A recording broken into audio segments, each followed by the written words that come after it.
YouTube, what's going on, man? It's your boy D.SHELTON, man. We back with another video, man. We back with another reaction, man. We got us another body cam footage. A woman realizes her husband is a wanted killer. So we finna get into the video, man. Enough talking. Let's get into it. Side, I was facing the lake. I have a. No. Oh, you have some on your stomach? Well, 57 days later. Whoop. 911, what is the address of the emergency? Someone came up and just shot my assistant manager. Where is the shooter? I don't have enough information. He's gone. He left in his car. He literally left a second ago. Police in Carrollton, Texas rushed to the workplace of 24-year-old Alyssa Burkett after a co-worker called 911. He had heard gunshots outside the building. An unknown attacker had been waiting. The moment Alyssa arrived, he came at her with a gun and a knife. Within seconds, the only sounds in the air were her screams, begging for help. By the time officers got there, it was too late. Alyssa was already dead. Her body lay near the entrance, stabbed more than 40 times with no sign of mercy. What the officers didn't know yet was... Wait a minute, time out. I know I'm pausing the video too early, but you shot her, then you had enough time to stab her 44 times? You is crazy, bro. Get him out of here.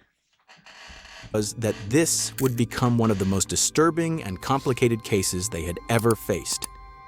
In the days ahead, detectives would uncover a tangled mess, a list of possible suspects, bitter family conflicts, a custody battle over a child, dangerous levels of jealousy, and eventually, after years of twists, a court verdict that no one saw coming. All of it building into one of the most twisted homicides the town had ever seen. Police Department, search warrant. If you're in there, come out with your hands up. I can't believe that my fiance would do something like that to a woman or to anybody. I'm telling you, there's a side of him that you do not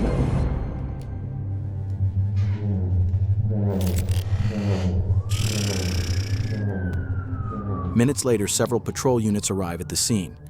It's the parking lot of an apartment rental office on 1120 MacArthur Drive. Right by the entrance sits a gray Toyota Corolla. The driver's side window is shattered and bullet holes are clearly visible in the glass. Any crime scene is going to be inside that tape? It's inside that tape. All right. When I heard that pop, I turned around, I knew it was a gunshot. She got shot in the car. Okay. You can see her handprints. A few steps away, a knife sheath lies on the sidewalk, and just beyond that, the bloody, wounded body of Alyssa Burkett. She had been shot in the face and stabbed repeatedly with deep, violent cuts all over her body. Officers move quickly to secure the scene while paramedics fight desperately to save Alyssa's life. But the blood loss and the sheer number of wounds make it impossible. At exactly 9:12 a.m., Alyssa's death is confirmed. A medical team sets up a tent right there in the parking lot to begin their examination of the body. At the same time, a crime scene investigator makes a chilling discovery: a tracking device hidden under the victim's car. She got shot in the car. That is a sign of a crazy ex. Hey, woo-wee.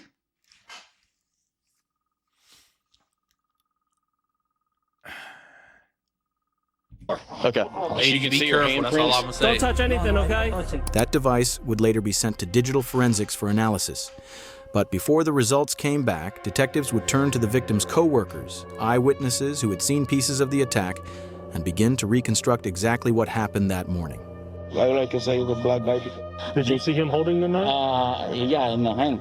Were you here when everything happened? Yes, I was thinking my... It was a what? According to reports, Alyssa arrived at the parking lot at 8:52 a.m. Right. She hadn't even gotten out of her car when a man stepped out of a black Ford SUV parked a few meters away.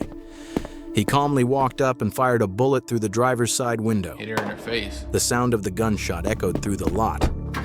Inside the building, Alyssa's co-workers jumped up from their desks in fear and rushed into nearby rooms to take cover. One of them was sitting right by the window at the moment of the attack. We're just getting our day started. Okay. Another witness said the attacker was a black man. Like I say, the black knife. It seems that after firing the shot, the killer turned back toward his own car as if he was about to escape. But in that moment, Alyssa, miraculously still alive, managed to get out of her car with great difficulty. She staggered toward the building entrance, pounding on the window and calling for help. When the attacker saw she was still alive, he came back. This time, armed with a knife, he rushed at her and stabbed her 44 times in different parts of her body, killing her. Then he got into his car and fled the scene. I ain't gonna lie. A nigga didn't do this, bro. A black man didn't do that. I'm letting y'all know now that ain't what's going on. Cause first of all, we walk up and shoot a white girl in the face. We're not gonna turn around and see if she's still alive and go back and stab her. I might be wrong, but I know my people. We ain't doing that. You will be like I might be wrong, but hey, we gonna see though. Unfortunately, there were no security cameras around the building, so we don't have any footage of the attacker. But now, let's step in as criminal profilers and examine the scene piece by piece to understand what happened. This murder wasn't random or accidental. The choice of location, timing, and method shows that the killer knew the victim beforehand. The motive wasn't financial or sexual. Everything points to extreme anger and a desire to control the victim. This suggests the killer had some kind of emotional, familial, or competitive relationship with Alyssa. Right. The attacker was armed with two types of weapons: a firearm for the initial attack or to incapacitate, and a knife to finish the job. This shows the crime was premeditated. The GPS device found under the victim's car is one of the most important pieces of evidence, showing that Alyssa had been watched for a long time, not for theft, but for control. 44 stab wounds. That means the killer decided 43 times to strike again. What was going through his mind that he felt it wasn't enough and had to keep going, even though the victim had already been shot in the face? She even said, I think he's the kind of person that's gonna try to kill me. And he did. And he did. Alyssa Burkett was born on the last day of 1995 in a town near Dallas, Texas.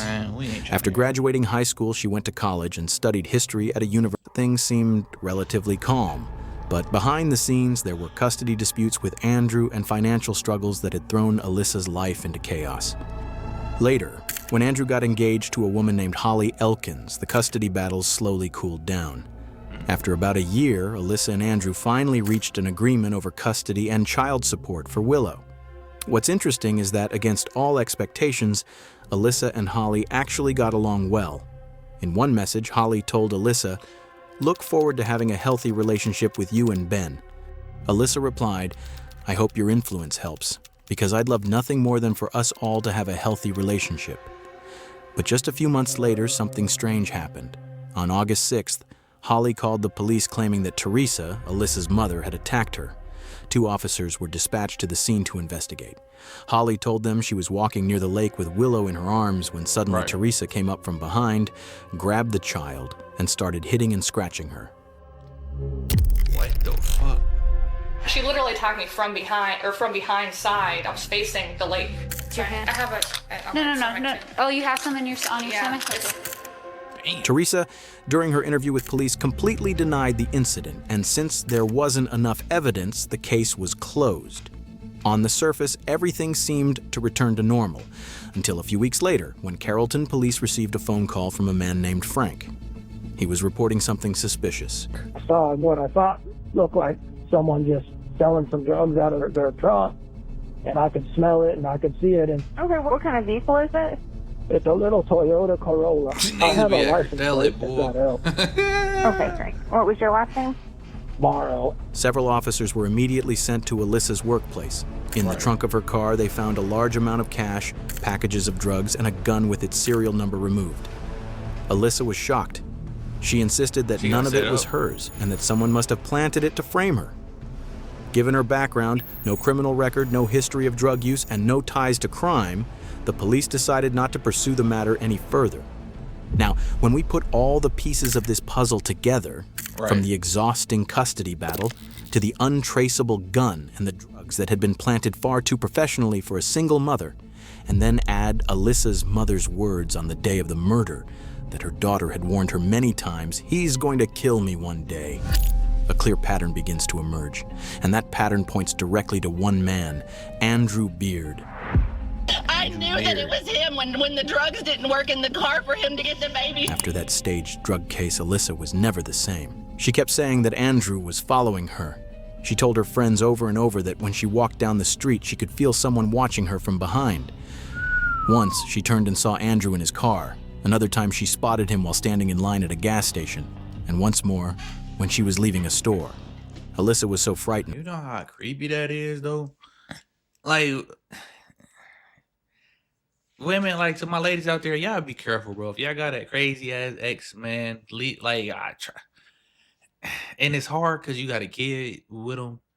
So that makes it even worse with the attachment. But, like, y'all be careful out there, bro. And, like, I know it's hard to, like, report stuff like this because the police ain't going to do nothing for real, until something like this happens. Till it's really, it's really bad. Like, you end up getting unalive. That's the only time, you know, the police even get involved. And it's just like, it's a crazy world out here, man. Like, motherfuckers be creepy. And like, and people senses, bro, that shit real. Like, if you feel somebody watching you, bro, like, hey, your intuition is telling you that's right. That she often asked her friends to walk her to her front door, telling them to check behind and make sure no one was following. She begged them to lock the door right away. Around that time, she even started a GoFundMe campaign. In her post, she wrote, "At this point, I'm truly scared for my life and my daughter's life. Please help me with the legal costs for Willow's custody." That one sentence shows Alyssa wasn't just worried about a legal battle. She felt the shadow of a man who wanted to take her life. Hi everyone, my name's Alyssa. Past year I have been going through a custody battle, a very ugly one. I have a 1-year-old child. It's taken a toll on my mental and physical health. Right. With that being said, I've become a lot stronger in the process. And I guess just my message is, no matter what you're going through, stick it out, you can do it, and stay strong. But even with all of this, there's still one question we don't have a clear answer for. If Andrew was the killer, then who was the black man that witnesses saw? Two possibilities are on the table. Either Andrew himself carried out the attack in disguise, using makeup or different clothing to hide his identity, or he hired someone else to do it. Maybe a friend, maybe a ruthless man desperate for money. Whatever the truth, finding this person would bring investigators one step closer to solving the mystery. With that, police obtained a warrant and headed to Andrew's home. Shelton Police Department search warrant. If you're in there, come out, your hands up. At the same time, a statewide alert went out for 2 vehicles, a white Ford F-150 registered to Andrew and a black SUV, the same one multiple witnesses reported seeing at the crime scene. A few hours later, Andrew's white truck was found. Police had pulled him over for a routine traffic violation. Officers ordered him out of the vehicle, and without any resistance, he was arrested on the spot. In the passenger seat was his fiancée, Holly Elkins, and in the back seat sat Willow, Alyssa's daughter, who by then had been placed in Andrew's full custody. The daughter's in a car seat in the back seat. They've been pretty cooperative. My part was to just find you. That's all they asked me to do. Since the initial evidence against Andrew wasn't strong enough to hold him in jail, he was released just a few hours later. But what Andrew didn't know was that police had already decided to dig deeper into his life. The first step, a search warrant for his truck and his home.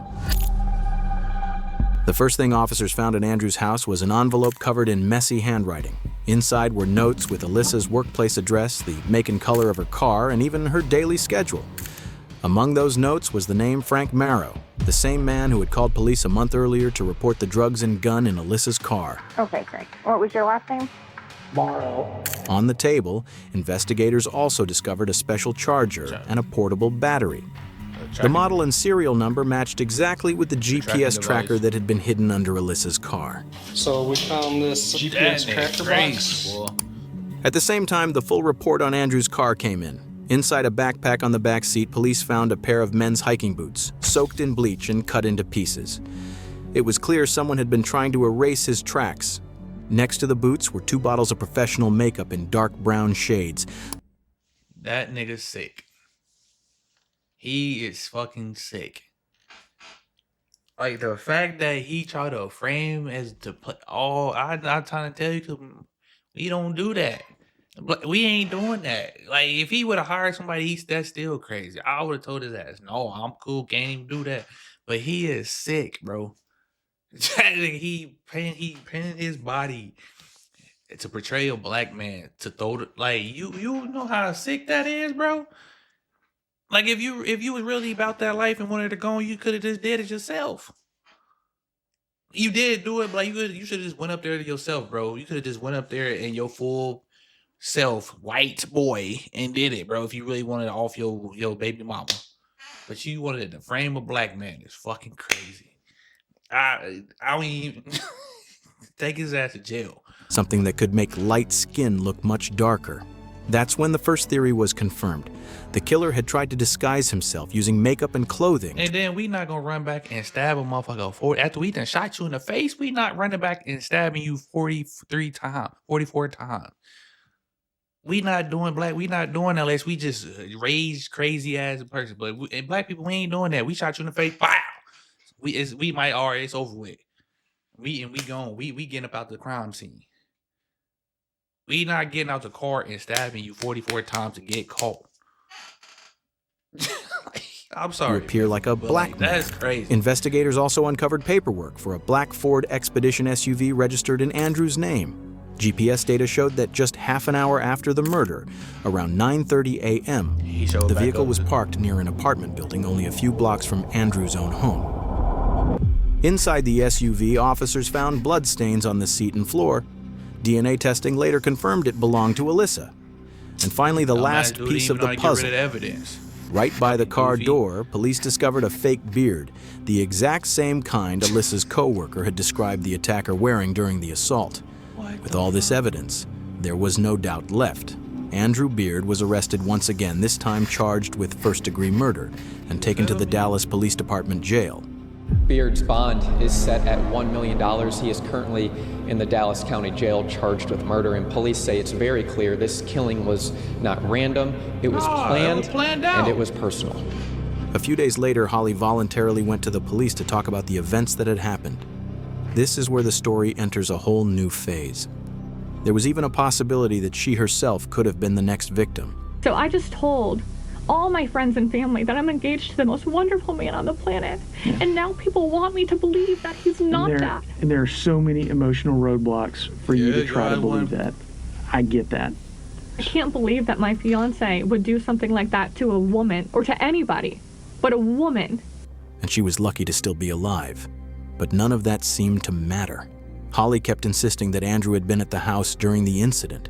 She said the accusations were unbelievable and that the evidence couldn't convince her otherwise. Telling you there's a side of him that you do not know. There are a few hours that you know he was not in that house. You cannot tell me that I feel that way, sir. I can tell you that because I know that for a fact that he was out of the house, Holly. I don't know that for a fact. I am a total stage 5 clinger girlfriend. I'm always up his ass. I find it hard to believe. The interview ended without any concrete results, and Holly left the police station. 2 weeks into Andrew's detention, something unexpected happened. A Rowlett man accused of shooting, then stabbing to death the mother of his child is free on bond this afternoon.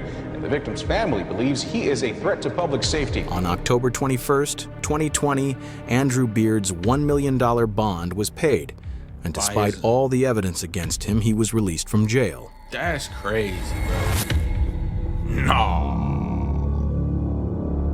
Alyssa's family was shocked when they heard the news, not just because Andrew was free, but because they felt they were now in danger. They worried he might try to hurt them, or worse, take the opportunity to escape and never show up in court. At this stage, the case moved to the federal level and the FBI got involved. 8 days later, because the state be dropping them, the state be dropping this kid, bro. We'll get the feds involved. The feds gonna get it done. Cause like, bro, like, in the fact that the woman, his new girlfriend was in denial. Like, lady, if you would have played crazy with him, your ass would have been next. Like, you feel me? I'm just mad. He should just go to jail for the simple fact that he tried to play a black man and made it seem like the black dude did it. You feel me? Like, he crazy as fuck for killing a girl, period. But I'm just more mad that he tried to pin it on us. You feel me? Like, man. Andrew was arrested again. It's a cold world this time for a different reason, possessing an illegal silencer. ATF agents searched his home and found a silencer with no serial number or permit in his closet. Under federal law, possessing such a device is a serious crime. Yep. Andrew went back to jail and this time stayed for a full 18 months. A Rowlett man accused of murdering the mother of his child has been arrested on a new charge. Many people could not believe that Andrew Beard was out of jail after posting a $1 million bond. Now the U.S. Attorney's Office for the Northern District of Texas has found a way to charge him federally, and he is right back behind bars. By law, the case should have moved to trial next, with the jury deciding the final verdict. But criminal cases don't always follow the rules, especially when a key player goes missing. She'd already ordered her Uber and never came back. After Andrew's arrest, Holly disappeared. Without saying a word or even saying goodbye to her fiancé, she returned to Michigan and cut off all contact. She rented a new apartment, bought a luxury car, and started a new relationship with another man. But the turning point came exactly when everyone thought the story was over. On June 15, 2022, Andrew decided to speak, but not out of remorse or a guilty conscience. He had no choice. He wanted to cooperate and give information, hoping to get a reduction in his sentence. If you were to... What? I'm sorry for calling, but did Shorty have something to do with it?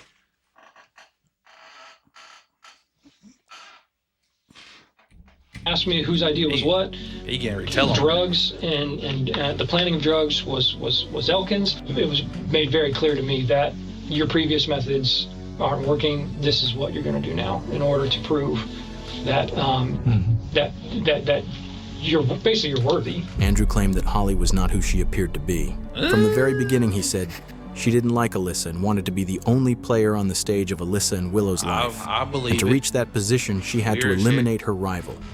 According to Andrew, all the schemes came from Holly's mind.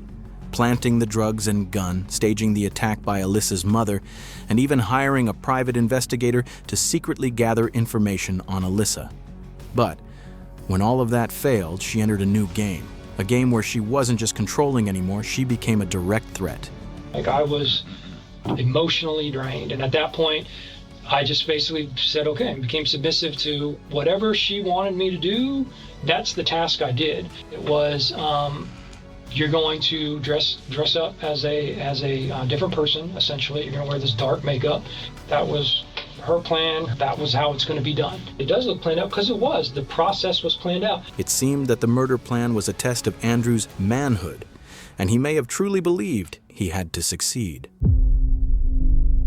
Holly had planned everything for 2 weeks before the murder. How Andrew should disguise himself to make his face look darker, what time to be at the scene, what to wear, and where to escape afterward. She had even prepared a few messages to boost Andrew's confidence while carrying out the plan. Usually we look for the killer, but sometimes we have to look for the person who created the killer. In this case, Holly didn't pull the trigger and the knife was never in her hands. But if she hadn't existed, this crime probably never would have happened. In mid-July 2023, Holly Elkins was arrested at Miami. Look at her. She looked like a weird. He got a type, though. You can definitely tell he got a type. But she looked like a weird bitch. I'm a five class clinger girlfriend. I be up his ass all the time. like, come on, man. It is just crazy, bro.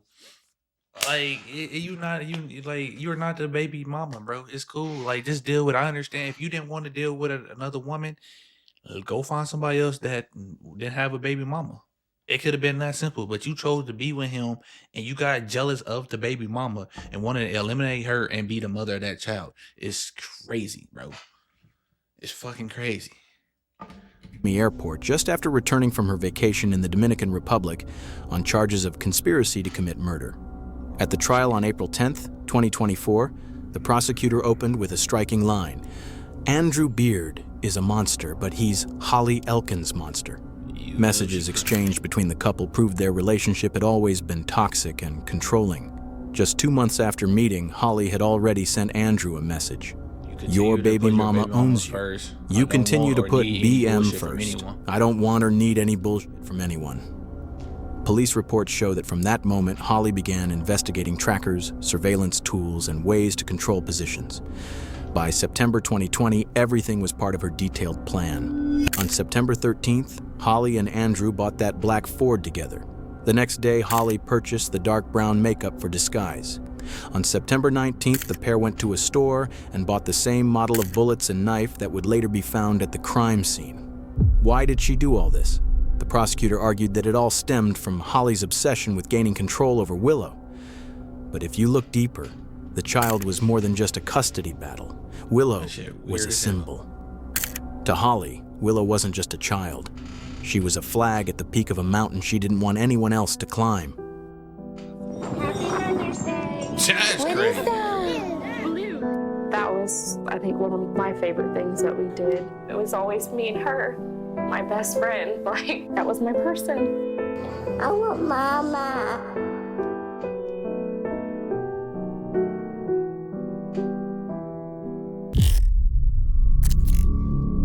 Damn, she got 2 life sentences. It's crazy, yo. She deserve it. Damn. That's the first time I ever seen a woman get any life sentences. Usually, they get like 15, 20, maybe 10. She got 2 sentences. She sentenced to 2 life sentences, bro. Sentenced to 2 life sentences. He got 43. He that's life. Like, yeah, you feel me? That's just sick, bro. Like, I'm just, like I said, I'm just mad that she tried to make it sound like a black man did it. You feel me? It's just wrong in all regards. What they did to that woman, she didn't deserve that. Because of a weird bitch. But like, come on, man. You just had to be, why? He could have dressed up in black. You could have put him in all black, and he could have did that. You didn't have to paint his, what? You feel me? But y'all like and comment. Let me know y'all thoughts on the video, man. Catch y'all on the next one, man.